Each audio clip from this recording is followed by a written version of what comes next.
여러분 안녕. 루체야 안녕. 안녕하세요. 루체야 여기가 어딘지 아니? 글쎄요. 여기는 바로 빛과 소리, 예술이 어우러진 국립광주과학관이란다. 아, 그렇구나. 오늘 국립광주과학관에서 음악 연주회가 있다는데 한번 가볼까? 과학관에서 음악회라니 너무 좋아요. 빨리 가요, 선생님.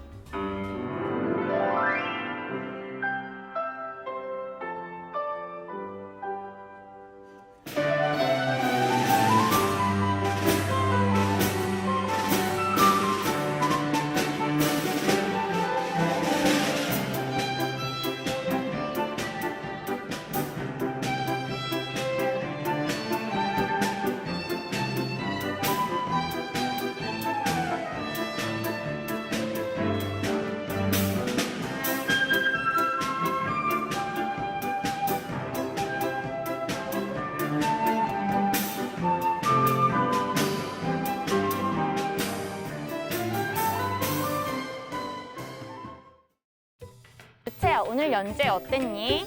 다양한 악기들의 아름다운 소리를 들을 수 있어서 좋았어요. 선생님, 음악회를 보면서 궁금한 게 생겼는데 왜 같은 곡을 연주하는데 악기마다 소리가 다른 걸까요? 그건 바로 소리의 맵시 때문이란다. 소리의 맵시? 맵시? 그게 뭐예요, 선생님? 루체가 소리에 대해서 궁금한 점이 많나 보구나. 네, 선생님. 그럼 이번 시간에 선생님과 소리에 대해서 공부해볼까?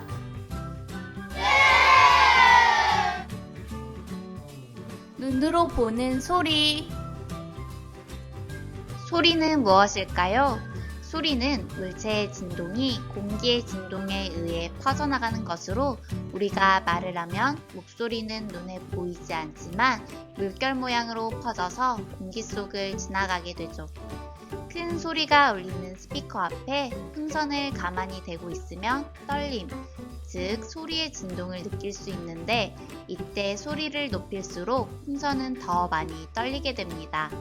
오른쪽 그림은 한 곳에서 생긴 진동이 주위로 퍼져나가는 파동의 한 종류입니다. 파동의 모습을 보면 높은 곳과 낮은 곳이 있는데 높은 곳을 마루, 낮은 곳을 골이라고 합니다. 그리고 진동의 중심에서 마루까지 또는 골까지의 거리를 진폭이라고 말하고 마루에서 마루 또는 골에서 골까지의 거리를 파장이라고 말합니다. 그럼 파동의 한 종류인 소리에 대해서 자세히 알아볼까요? 소리는 파동의 한 종류인 음파라고 하는데 그 의미는 소리음, 물결파가 합쳐진 소리의 물결이라는 뜻입니다. 음파의 특징을 나타내는 것으로는 소리의 3요소가 있는데 이 특징에 대해서 자세히 알아볼까요? 소리의 세기는 음파의 진폭을 의미하고 이는 공기가 얼마나 크게 흔들렸는지를 나타냅니다. 크게 진동하는 물체는 주변의 공기를 크게 떨리게 합니다. 예를 들어 북을 세게 치면 진폭이 커져서 북소리가 커집니다. 반대로 북을 약하게 치면 소리의 진폭이 작아져서 작은 북소리가 납니다. 소리의 높낮이는 음파의 진동수, 즉 진동이 반복적으로 일어난 횟수를 의미하고 이는 공기가 얼마나 자주 흔들렸는지를 나타냅니다. 같은 시간에 자주 진동하는 경우에는 높은 소리가, 진동수가 적은 경우에는 낮은 소리가 납니다. 피아노 연주로 예를 들어보면 오른쪽 건반을 칠 때 높은 소리가 나는 이유는 왼쪽 건반을 칠 때보다 진동수가 많기 때문입니다. 소리의 맵시는 파동이 생긴 모양을 의미합니다. 같은 높이와 같은 크기를 가진 소리라도 피아노 소리와 클라리넷 소리는 다릅니다.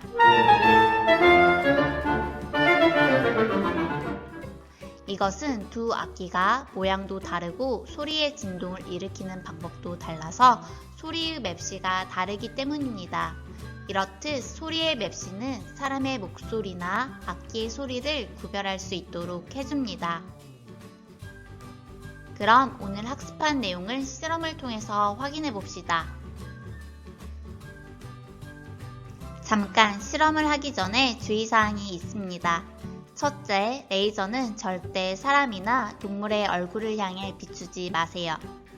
둘째, 재료 중에 모서리가 날카로운 부분이 있으니 다치지 않도록 주의해주세요. 셋째, 부모님과 꼭 함께해요. 그럼 준비물을 알아볼까요? 구멍이 뚫린 컵, 레이저 포인터, 풍선, 각도 조절 받침대, 플라스틱 거울, 양면 테이프, 빨대, 그리고 가위와 테이프가 필요해요. 가위와 테이프는 집에서 꼭 준비해주세요. 그럼 먼저 풍선을 입구로부터 7cm 정도 잘라낸 후 구멍이 뚫린 컵 입구에 팽팽히 씌워보도록 하겠습니다.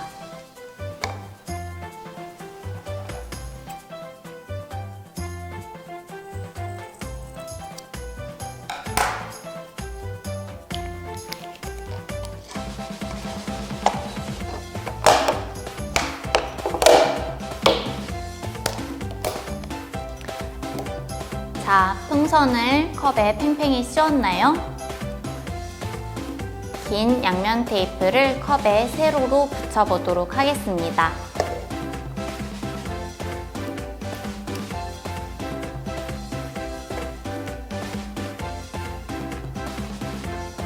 반대쪽도 뜯어서 빨대를 고정시키도록 하겠습니다. 빨대가 단단히 고정될 수 있도록 테이프를 잘라서 고정시켜 주도록 할게요.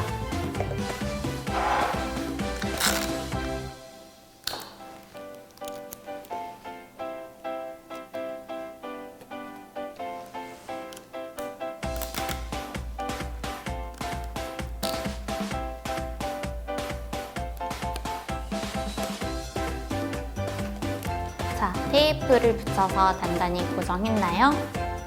이제 양면 테이프를 플라스틱 거울 뒷면에 붙이고 컵에 씌운 풍선 중앙에 고정시키도록 할게요.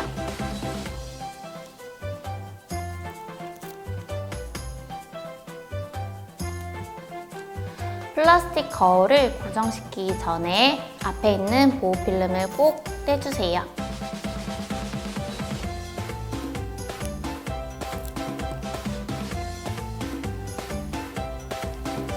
컵의 중앙에 고정시켜 주도록 합니다.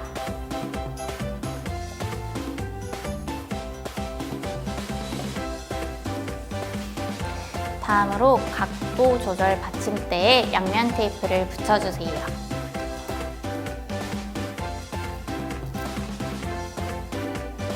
자, 양면 테이프를 뒷면에 다 붙였나요? 그 다음 이 둥근 부분이 서로 맞도록 끼워주세요.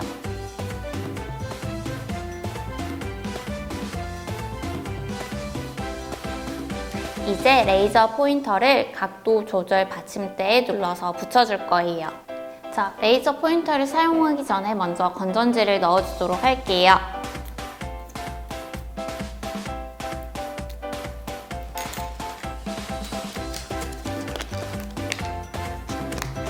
건전지는 3개 다 평평한 면이 위쪽으로 가도록 넣어주세요. 건전지를 다 넣었나요? 레이저가 잘 나오는 것을 확인한 후에 각도 조절 받침대에 붙여보도록 하겠습니다.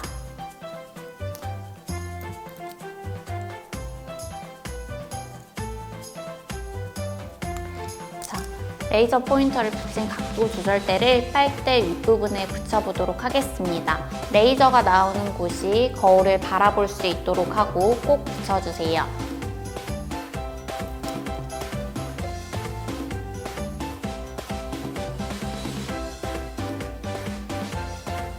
짜잔! 다 완성되었답니다. 빨대 윗부분에 각도 조절 받침대를 거울과 일직선이 된 후 붙인 다음 빛이 잘 반사되도록 각도를 조절해보세요.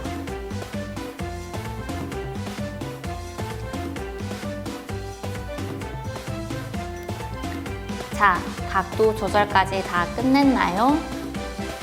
이제 실험을 해보도록 하겠습니다. 친구들 다 완성했나요? 레이저를 각도를 조절해서 거울 중앙에 레이저 빛이 들어오도록 조절해주세요. 레이저 빛이 거울 중앙에 오면 반사된 빛이 친구들 정면에 나타날 거예요. 친구들 정면에 레이저빛이 나타나지 않는다면 각도를 한 번 더 조절해 보도록 할게요.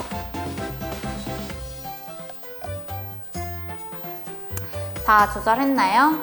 이제 그럼 소리의 움직임을 눈으로 살펴볼 건데요. 자, 이 구멍이 뚫린 곳에 소리를 내서 레이저로 움직임을 살펴보도록 하겠습니다. 레이저빛을 잘 보기 위해서는 불을 꺼주시면 좋습니다.